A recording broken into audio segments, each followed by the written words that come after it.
Hey friends, and welcome back to A Simple Truth, and welcome back to Joshua, this time 16 through 18. So yesterday, as you probably remember, we walked through the allotment of the lands. So we've seen the partitioning of that out for the different tribes of Israel, and we're going to continue that today. So we're going to look at, let me see, I wrote it down, Ephraim, we're going to look at Manasseh, Benjamin, and there's some others as well that are, I guess, hesitating to step into what God has given them. So we'll look at a little bit of Joshua's response. And again, we'll be delving in, that is chapter 16 through 18 today. The lot fell to the children of Joseph from the Jordan by Jericho to the waters of Jericho on the east, to the wilderness that goes up from Jericho through the mountains to Bethel, then went out from Bethel to Luz, passed along the border of the Archdites at Ataroth, and went down westward to the boundary of the Japhletites, as far as the boundary of lower Beth Horon to Gezer, and it ended at the sea. So the children of Joseph, Manasseh, and Ephraim took their inheritance. The border of the children of Ephraim, according to their families, was this: the border of the inheritance of the east side of the Ataroth Adar, as far as the upper Beth Horon. And the border went out towards the sea on the north side of the Mikmethmanath.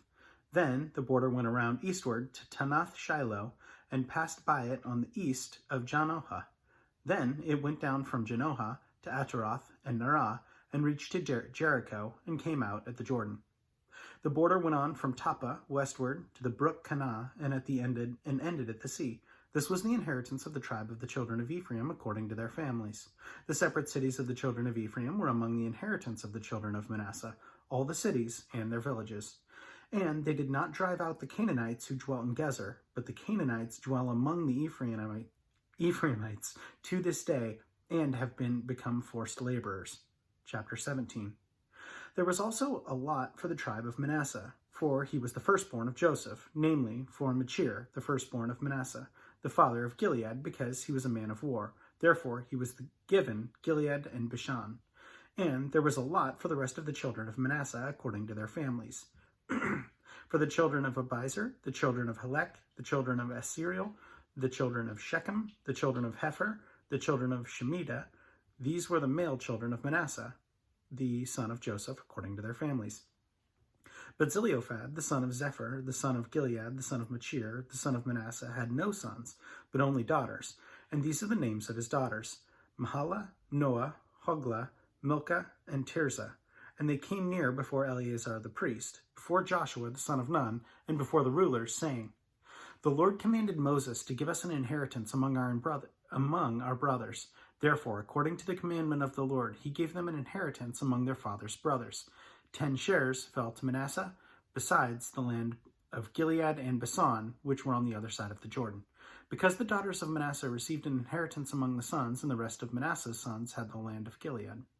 And the territory of Manasseh from Asher to Michmanath, that lies east of Shechem, and the border went along south to the inhabitants of En Tapha. Manasseh had the land of Tapha, but Tapha on the border, on the border of Manasseh belonged to the children of Ephraim, and the border descended the brook of Kanah southward to the brook. These cities of Ephraim are among the cities of Manasseh. The border of Manasseh was on the north side of the brook, and it ended at the sea. Southward it was Ephraim's, northward it was Manasseh's, and the sea was its border. Manasseh's territory was adjoining Asher on the north side, and Issachar on the east.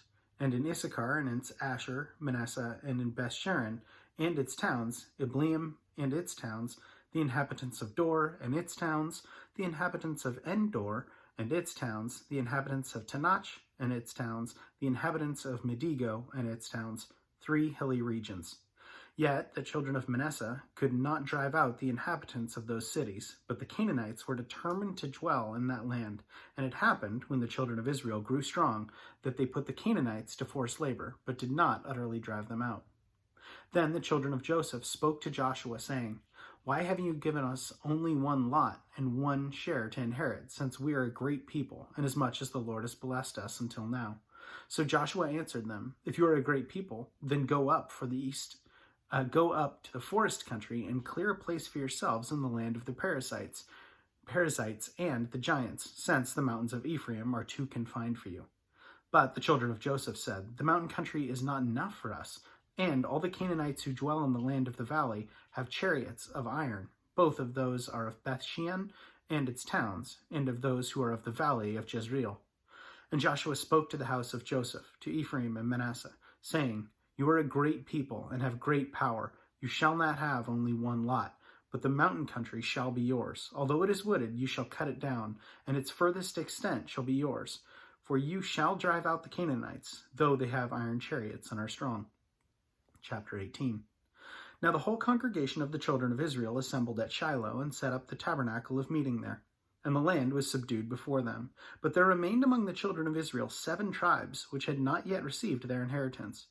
Then Joshua said to the children of Israel, "How long will you neglect to go and possess the land which the Lord God of your fathers has given you? Pick out from among you 3 men for each tribe, and I will send them, and they shall rise and go through the land, surveying it according to their inheritance, and come back to me. And they shall divide it into 7 parts. Judah shall remain in their territory on the south, and the house of Joseph shall remain in the territory in the north. You shall therefore survey the land in 7 parts, and bring the survey here to me, that I may cast lots for you here before the Lord our God. But the Levites have no part among you, for the priesthood of the Lord is their inheritance. And Gad, Reuben, and the half-tribe of Manasseh have received their inheritance beyond the Jordan on the east, which Moses, the servant of the Lord, gave them." Then the men arose to go away, and Joshua charged those who went to survey the land, saying, "Go, walk through the land, survey it, and come back to me, that I may cast lots for you here before the Lord in Shiloh." So the men went, surveyed the land, and wrote the survey in a book in 7 parts by cities. And they came to Joseph at the camp in Shiloh. Then Joshua cast lots for them in Shiloh before the Lord, and there Joshua divided the land to the children of Israel according to their divisions. Now the lot of the tribe of the children of Benjamin came up according to their families, and the territory of their lot came out between the children of Judah and the children of Joseph. Their border on the north side began at the Jordan, and the border went up from the side of Jericho on the north, and went up through the mountains westward. It ended at the wilderness of Beth-aven. The border went over there towards Luz, to the side of Luz, which is Bethel, southward, and the border descended near Ataroth Adar, near the hill that lies on the south side of lower Beth Horon. Then the border extended around the west side to the south from the hill that lies before Beth Horon southward, and it ended at Kirjabal, which is Kirjath-jearim, a city of the children of Judah. This was its west side. The south side began at the end of Kirjath-jearim, at the border extended on the west and went out to the spring of the waters of Nephatoah. Then the border came down to the end of the mountain that lies before the valley of Son of Hinnom, which is the valley of Rephaim, on the north, and descended to the valley of Hinnom to the side of the Jebusite city on the south, and descended to En-rogel. And it went around from the north and went out to En-shemesh, and extended towards Gileath, which is before the ascent of Adumim, and descended it to the stone of Bohan, the son of Reuben. Then it passed along toward the north side of Arabah, and it went down to Arabah, and the border passed along to the northern side of Beth Hoglah. Then the border ended at the north bay of the Salt Sea at the south end of the Jordan. This was the southern boundary. The Jordan was its border on the east side, and there was inheritance of the children of Benjamin according to its boundaries all around, according to their families.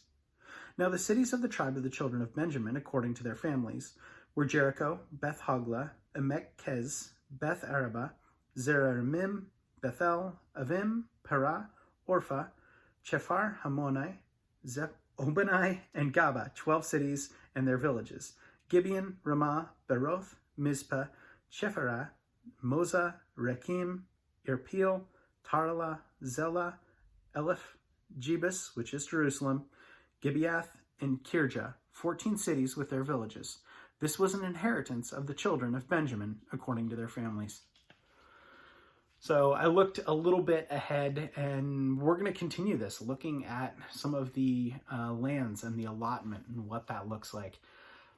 For today's reading, I don't have a lot more to add in that. I think the only thing that I have to say is just stay in prayer today, stay in the Word, and as always, thanks so much for joining. Have a great rest of your day.